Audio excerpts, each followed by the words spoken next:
আসসালামু আলাইকুম সুপ্রিয় শিক্ষার্থীরা, আজকে আমরা ঢাকা বোর্ড এসএসসি 2024 সালে ঢাকা বোর্ডের সিকিউ 4 নাম্বার যে প্রশ্ন আসছিল সেটা সলভ করার চেষ্টা করব। তো আমরা একটু দেখিনি সবাই যে এসএসসি 2024 সালের 4 নাম্বার প্রশ্ন, এক্সাম কাছে প্রশ্ন আছে। এটা হলো ঢাকা বোর্ড 2024 সালের 4 নং প্রশ্ন। এটা যাদের কাছে বই আছে তারা বই থেকে দেখে নিতে পারি, যাদের কাছে নেই তারা স্ক্রিনশট দিয়ে নিতে পারি। এটা হলো ঢাকা বোর্ড 2024 সালে পরীক্ষা আসছে 4 নং প্রশ্ন। এটা আমরা সলভ করার চেষ্টা করবো। তো আমরা প্রশ্ন একটু পরে আমরা সলভ করার চেষ্টা করবো। আচ্ছা, প্রথমে কি আছে 4 নাম্বার, দেখি আমরা 4 নাম্বার দাগটা দিই। 4 নাম্বার, আচ্ছা প্রথমে কি আছে আমাদের আছে হলো ইমন বার্ষিক পরীক্ষায় ফলাফল বিশ্লেষণ করতে গিয়ে দেখলো বাংলা ইংরেজি আইসিটি। আচ্ছা, বাংলা ইংরেজি আইসিটি আমরা একটু লিখে নিই। বাংলা ইংরেজি আইসিটি, বাংলা আমরা প্রথমে দিই বাংলা, তারপর দিই ইংরেজি, তারপর দিই আইসিটি। বাংলা ইংরেজি আইসিটি কত কত নাম্বার পেয়েছে? একটা হলো 5C 16, আর পাইছে হলো 1 2 3 8, আর পাইছে হলো 77 10। এই 3টা নাম্বার পাইছে বাংলা ইংরেজি এবং আইসিটিতে, এই 3টা নাম্বার সে পেয়েছে। আচ্ছা, এবার আসি আমরা প্রশ্ন। ক নাম্বার প্রশ্ন আছে ইউনিভার্সাল গেট কি? আচ্ছা, আমরা জানি ইউনিভার্সাল গেট মানে কি? সার্বজনীন গেট। আচ্ছা, ইউনিভার্সাল গেট আমরা লিখে দিই, এটা আমি অনেকবার লিখে দিচ্ছি, অনেকবার লিখে দিচ্ছি। ইউনিভার্সাল কি গেট কাকে বলে? আমরা লিখবো যে সকল যৌগিক গেট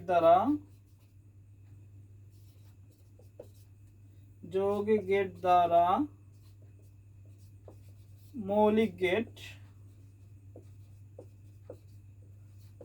অর্থাৎ কি আমাদের and gate, or gate, not gate,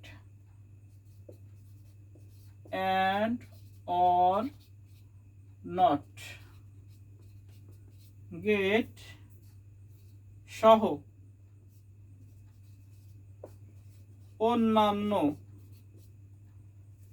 আমাদের যে সকল যৌগিক গেট দ্বারা মৌলিক গেট অর্থাৎ এন্ড অর নট গেট সহ অন্যান্য সকল গেট বাস্তবায়ন করা যায়,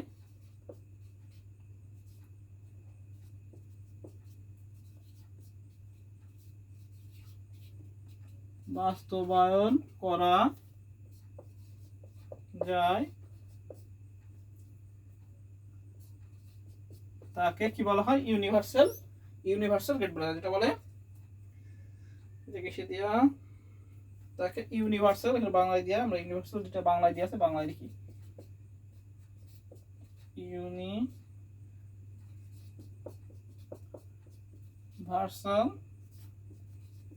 গেট বলে।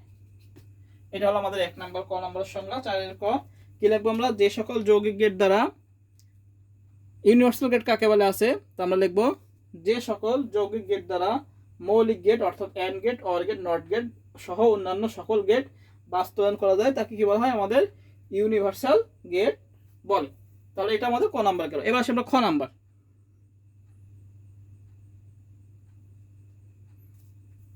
এবার আমরা খ নাম্বারটা আসি, তো মুছে দিই। তাহলে ইউনিভার্সাল গেট কাকে বলে? যে সকল যৌগিক গেট দ্বারা মৌলিক গেট অর্থাৎ এন্ড অর নট গেট সহ অন্যান্য সকল গেট বাস্তবায়ন করা যায় তাকে ইউনিভার্সাল গেট বলে। এটা আমাদের ক নাম্বার। আচ্ছা, এবার আসি আমরা খ নাম্বারে। খ নাম্বার কি ছিল আমাদের? খ নাম্বারটা একটু আমাদের করে দেখা দিতে হবে। খ নাম্বারটা একটু কিছু বলিনি তো, আমাদের একটু করে দেখা দিতে হবে খ নাম্বারটা। আচ্ছা, আমি বলে দিচ্ছি। আচ্ছা, আছে কি 17 এর পরের সংখ্যা 20 ব্যাখ্যা করো। 17 এর পরের সংখ্যা কি? 20 সংখ্যাটি ব্যাখ্যা করো। এটা আমাদের লিখতে হবে। আমরা যদি 17 সংখ্যাটা কি আছে, অবশ্যই অক্টাল পদ্ধতি লিখেছি। তো আমরা আনসার কিভাবে লিখবো? এই যে আনসার লিখবো 17 সংখ্যাটি অক্টাল পদ্ধতিতে রয়েছে। কিভাবে বুঝলাম? যদি আসে তাহলে 17 যে পরের সংখ্যা কি বলেছে? 20। তাহলে 7 পরে কি আমরা জানি 0 হাতে থাকা 1, সে 1 যোগ করলে 20, এটা আমরা জানি। হ্যাঁ, জাস্ট এই জন্য আমি বললাম কি এটা একটি অক্টাল সংখ্যা পদ্ধতি। আমাদের বের করে দেখা দিতে হবে কিভাবে হয়েছে। 17 এর পরের সংখ্যাটা কি? আমাদের অক্টাল সংখ্যা পদ্ধতি। আমরা লিখলাম, লিখার পরে এটাকে আমাদের দশমিকে নিয়ে যাই। তাহলে কি হয় 1 গুণ 8 যোগ 7 গুণ 8 0 1, তাহলে 8 1 8 আর যোগ এটা হলো 7, তাহলে 8 0 মানে 1, তাহলে 7 8 7 কত আমরা জানি 15, দশমিক জানি 15, এই 15 10, এটা আমরা দশমিক বের করলাম। হ্যাঁ, অক্টালে কিসের রূপান্তর করলাম? দশমিকের রূপান্তর করলাম। প্রশ্ন বলেছে 17 এর পরের সংখ্যাটা 20। 17 এর পরের সংখ্যা 20 ব্যাখ্যা করে, এটা হলো প্রশ্ন। 17 এর পরের সংখ্যা 20, তা কিভাবে 20 আসে সেটা আমার দেখতে হবে। তো 17কে আমরা যদি দশমিক করি তাহলে কি হয় 15, তাহলে 17 এই যে এটা দশমিক করলে 15, তাহলে এর পরের সংখ্যা মানে কি 1 যোগ, তাহলে পরের সংখ্যা, অতএব পরের সংখ্যা মানে কি 1 যোগ পরের সংখ্যা হবে কত? পরের সংখ্যা হবে 15 যোগ 1 সমান সমান হবে 16 10। এবার এটাকে আমরা অক্টালে রূপান্তর করি। এটা কিসে রূপান্তর করবো? আমরা অক্টালে রূপান্তর করবো। তাহলে আমরা লিখতে পারি এখন 16 10 থেকে আমরা দিতে পারি হট 8। তাহলে আমরা করি দশমিক থেকে অক্টালে যাওয়ার নিয়ম কি? অবশ্যই কত হবে? 8 দিয়ে ভাগ। তাহলে কি হলো আমাদের 8 দুগুণী কত? 8 দুগুণী 16, তাহলে 2 আর ভাগ শেষ কি 0, আবার যাবে 8 দিয়ে, এখানে হবে 0 আর এখানে হবে যা থাকবে 2 নিচ থেকে উপর। তাহলে আমাদের কি হলো? তাহলে আমাদের 20 হলো। তাহলে এটা তাহলে আমরা লিখতে পারি 16 10 সমান সমান 20 8। অতএব আমরা লিখতে পারি কি 17 এর পরের সংখ্যা 20। না বুঝলে অবশ্যই আমার কমেন্টে জানা দিবা যে আমি বুঝিনি, তাহলে আমি কিন্তু আরেকবার একটু বোঝানোর চেষ্টা করে দেবো, যতটুকু পারে যাই আমি চেষ্টা করি যে বোঝানোর জন্য। প্রশ্ন বলছিল কি 17 এর পরের সংখ্যা 20, প্রশ্ন এটা ছিল ব্যাখ্যা করো 17 এর পরের সংখ্যা 20। তাহলে 17 এর পরের সংখ্যা 20 হয় কি করে? আমরা জানি অক্টালে হয়, কারণ 17 তো হলো শেষ পর্যন্ত, তাহলে হলো 15 এই। এবার যদি আমরা 1 যোগ করি, সেটা অক্টাল 1 যোগ করি, তাহলে কি হয়? আমাদের জানি হলো এখানে সাধারণত কি হয়, 7 পরে কি আছে কিছু সংখ্যা, যদি 0 হয় আর হাতে 1 থাকে, সেই 1 সামনে যোগ হয়ে কি হয় 20 হয়ে যায়। তাহলে এটা অক্টালে আছে। তাহলে আমরা করে দেখাও কিভাবে। 17 সংখ্যাটি অবশ্যই অক্টাল সংখ্যা পদ্ধতি, এটাকে দশমিক করলে কত হয় 15 10। বলেছিল পরের সংখ্যা 17 এর পরের সংখ্যা, তাহলে কি 17কে আমরা দশমিক করে 15 পাইছি, তাই পরের সংখ্যার সাথে কি আমরা 1 যোগ করব, তাহলে 15 এর সাথে 1 যোগ করলে কি হয় আমাদের 16 10। এবার এই 16টাকে কি আবার অক্টালে রূপান্তর করবো, যেহেতু এটা অক্টাল সংখ্যা ছিল, তাহলে অক্টালে রূপান্তর করলে 20। তাহলে আমরা লিখতে পারি 16 10 সমান সমান কি 20 8। অতএব 17 এর পরের সংখ্যা কত? 20। অতএব লিখতে আমরা 17 এর পরের সংখ্যা 20 হবে। এটা হলো আনসার। এটা আমরা একটু তুলে নিই, 20 হবে শেষ। এটা আমাদের আনসার। একটু ক্লিকলি আমরা 2 এর ভিতর 2 পেয়ে যাবো। সহজ একটা অঙ্ক। হ্যাঁ, তাহলে আমাদের কি হলো? খ নাম্বার গেল। এবার আসি গ নাম্বার। গ নাম্বার বলেছে উদ্দীপকে ইমনের ইংরেজিতে প্রাপ্ত নাম্বার হেক্সাডেসিমালে রূপান্তর করো। আচ্ছা, ইংরেজিতে এই যে প্রাপ্ত নাম্বারটাকে হেক্সাডেসিমালে রূপান্তর করতে বলেছে। তাহলে আমরা করা শুরু করি। এটা মুছে দিলাম গ নাম্বার। এবার আমরা গ নাম্বার করব। এবার আসি 4 লিখে 4 লিখলাম না, এখানে গ ইমন কত ইংরেজি কত পাইছে আমরা লিখে নিছি। ইমন ইংরেজিতে পেয়েছে কত? 1 2 3 8। এটা পেয়েছে 1 2 3 8। এটা অক্টালে আছে। তাহলে আমরা কিভাবে করব? এটাকে আমরা হেক্সাডেসিমালে রূপান্তর করব। তাহলে আমরা করি 1 2 3 8 সমান সমান 1 2 3। এবার কি নিয়ম? এটা অক্টালে আছে, অক্টাল থেকে আমাদের বলেছে হেক্সাডেসিমালে। অক্টাল যদি থাকে প্রথমে আমরা 3 বিট করে নেব, পরে আমরা 4 বিট করে নেব। এই নিয়মটা আমরা অনেকবার শিখাইছি। এটা 3 বিট 0 0 0 1, এটা 3 বিট, তাহলে 0 1 0। এটা 3 বিট, তাহলে হবে 1 1 0। এটাকে আমরা বাইনারিতে রূপান্তর করে ফেললাম। এবার নিয়ম কি? এবার যেহেতু এটা অক্টাল থেকে আমরা কিছু হেক্সাডেসিমালে, সেহেতু 4 বিট করে নেব। অক্টাল থেকে যাচ্ছি আমরা হেক্সাডেসিমালে, সেহেতু আমরা কোন 4 বিট নেব? এই 4 বিট নেব। তাহলে কি হবে 0 0 1 1। আচ্ছা, তারপর নেব হলো এই 4 বিট, তাহলে কি হচ্ছে 1010 এই, আর সামনে একটা যেটা আছে বাকি সাইডটি 3টে দিল, ওটা মূল্য নেই, ওটা না দিলেও সমস্যা নেই। তাহলে আমরা সাবমিট করে নিলাম। যেহেতু পয়েন্ট নেই, পয়েন্ট যদি থাকতো তাহলে যাতে হতো আমাদের বাম থেকে ডান, যেহেতু পয়েন্ট নেই সেহেতু আমাদের কোন দিক থেকে গেছে, ডান থেকে বামে। বাম এই 4 বিট এবং এই 4 বিট, একটা যদি সিঙ্গেল বাকি সাইড সিঙ্গেল, সামনে সিঙ্গেল না দিলে সমস্যা নেই। এবার আমরা এটাকে ভাঙাই ফেলি, এটাকে যদি ভাঙাই তাহলে কি হয় 1 2 4, তাহলে হলো 5, আর এটাকে যদি ভাঙাই তাহলে 1 2 তাহলে হচ্ছে 3, তাহলে কত 53 16, এটা आंसर। একদম সহজ একটা অঙ্ক, 53 16 এটা আমাদের आंसर। তাহলে 8 থেকে আমরা কিসে 16 হেক্সাডেসিমালে রূপান্তর করলাম।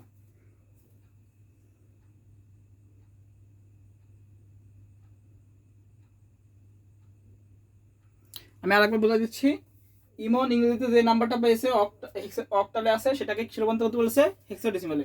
প্রথমে কি করব, আমরা লিখে ফেললাম, আমাদের নিয়ম আমরা জানি, যদি অক্টাল থেকে হেক্সাডেসিমালে বলে অক্টালে প্রথমে 3 বিট পরে 4 বিট, তো প্রথমে আমরা 3 বিট করে ভাঙা ফেললাম, তারপর কি আমরা 4 বিট করে নেব। সেটা কি যদি পয়েন্ট না থাকে তাহলে আমাদের ডান থেকে বামে 4 বিট, এই 4 বিট এই 4 বিট, সামনে একটা শূন্য আছে বলে আর শূন্য বসালাম না, মূল্য নেই, নিচে লিখে দিলাম কত 53 16, এটা आंसर।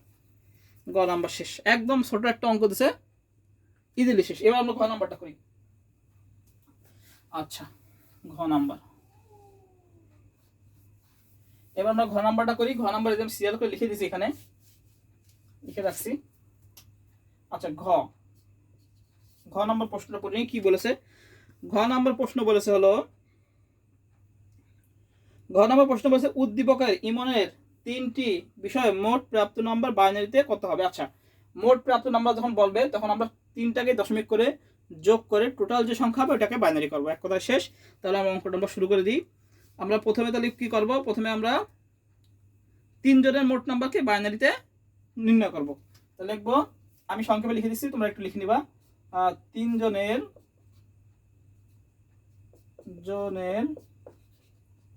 মোট নম্বরকে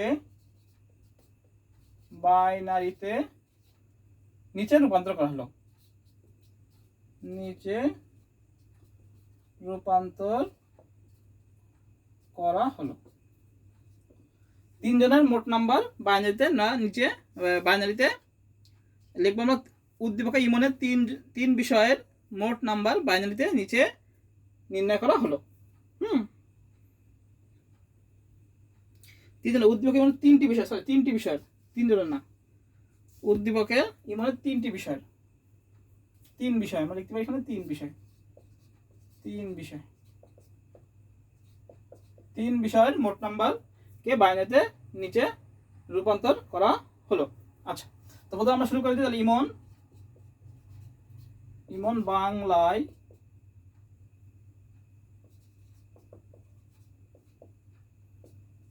পেয়েছে কত ছিল, 5C 16, এটা সে বাংলায় পেয়েছে 5C 16, 5C 16 সে কিসে পেয়েছে, আমাদের বাংলায় পেয়েছে। এবারে এটাকে আমরা কিসে রূপান্তর করবো, দশমিকে। তাহলে 5 গুণ 16 যোগ C গুণ 16 পাওয়ার 0 1, তাহলে 5 16 কত, আমরা ক্যালকুলেটর ধরি, ক্যালকুলেটর, এই যে 5 গুণ 16 তাহলে হচ্ছে 80,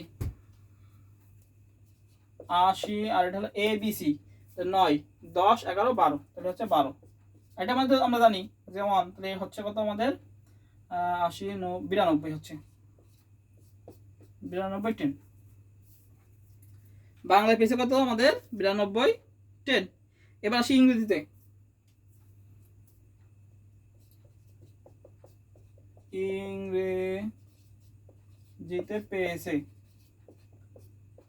ইংরেজিতে পেয়েছে কত 1 2 3 8, একদম সহজ অঙ্ক আল্লাহর রহমতে দিছে। এবার আইসিটি প্রশ্ন সহজ হচ্ছে। এবার দেখে আমরা কি করি, 1 গুণ 8 যোগ 2 গুণ 8 যোগ 3 গুণ 8 পাওয়ার 0 1 2, আমরা জানি 8 8 কত 64, 8 দুগুণী 16, 3 1 কে 3, যোগ করে দিই টোটাল কত হয় 64 যোগ 16 যোগ 3, তাহলে কত 83।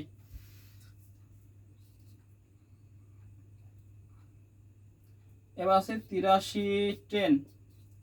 তাহলে একজন বাংলায় পাইছে কত 92 10, ইংরেজিতে 93 10, আর আইসিটি কত পাইছে 77 10। আইসিটিতে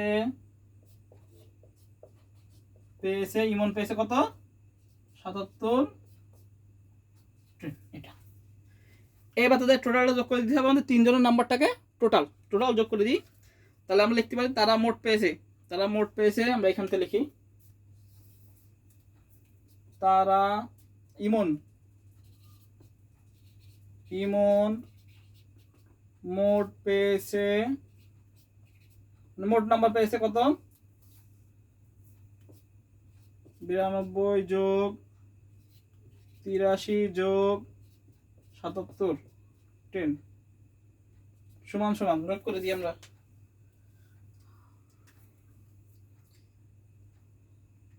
92 যোগ 73 যোগ 77 কত 252। কত পাইছে মোট টোটাল 252 10। 252 10। আমরা এই পদ্ধতি তুলে নিই। এবার আমরা নেক্সট যাব, কারণ আমার মুছে দিতে হবে এখনই। এটা হলো কি বলছে তিনজনের মোট নাম্বারকে বাইনারিতে, মানে তিনজন না, মানে ইমনের তিন বিষয়ে যে নাম্বার পাইছে সেটাকে কিসের রূপান্তর করতে বলেছে বাইনারিতে। তাই তিন বিষয়ে সে বাংলায় কত পাইছিল এত, ইংরেজি দশমিক করতে হবে। বাংলায় পাইছিল 5C, দশমিক করলে 92। ইংরেজিতে পাইছিল 1 2 3 8, সেটাকে দশমিকে রূপান্তর করেছে 83। আর আইসিটি পেয়েছে 77, এটা দশমিক আছে, এটা আর চেঞ্জ করার দরকার নেই। এবার তিনটাকে আমরা কি করলাম, ইমন মোট পেয়েছে কত 152 10 এত পাইছে।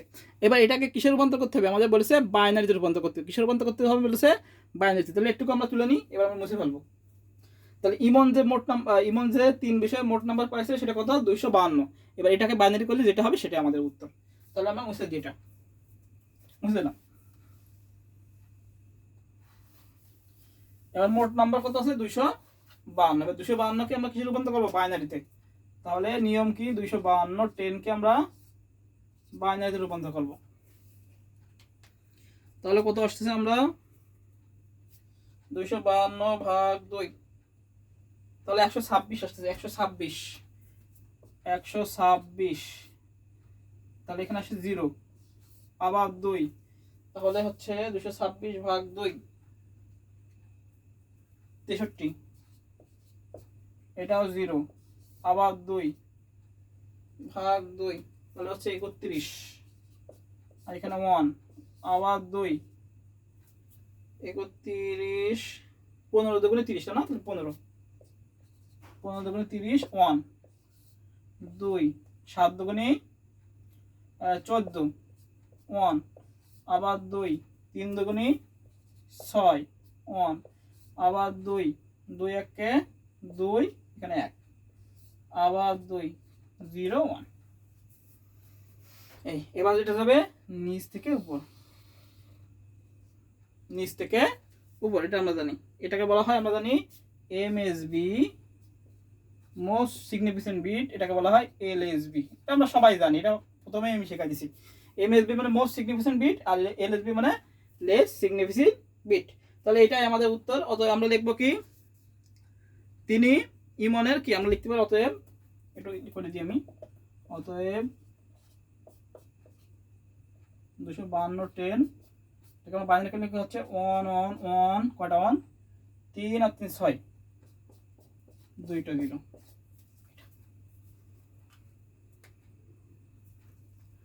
এটাই আমাদের উত্তর।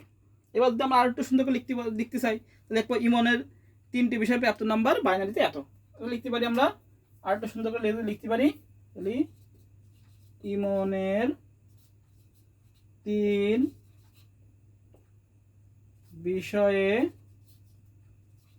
প্রাপ্ত নাম্বার বাইনারিতে কত হলো 1 1 1 1 1 1 0 0 2। এটাই আমাদের আনসার। তাহলে আমরা একটু তুলে নিই এবং দেখে নিই। তাহলে এই হলো আমাদের ঢাকা বোর্ড 2023 সালের সিকিউ যে 4 নম্বর প্রশ্ন ছিল, সেটা আসলে একদম সহজ প্রশ্ন আছে। এবার আইসিটিতে মোটামুটি সবাই A+ পাবে ইনশাআল্লাহ, আশা করা যায়। তো এই হলো আমাদের টোটাল এই সলভ। তাহলে আজকে এই পর্যন্তই, আমরা নেক্সট দিন অন্য কোনো সলভ নিয়ে আসবো। তাহলে আরেকটু বলে দিই, ইমনে কি বলছিল মোট নাম্বারকে, মোট যে নাম্বারটা পাইছে সেটাকে দশমিকে বাইনারিতে রূপান্তর করতে বলেছিল। তাহলে এই তিনটাকে আমরা দশমিক করে যোগ করে বাইনারিতে রূপান্তর করে যেটা আসবে সেটাই উত্তর। তাহলে আজকে এই পর্যন্তই, সবাইকে আসসালামু আলাইকুম।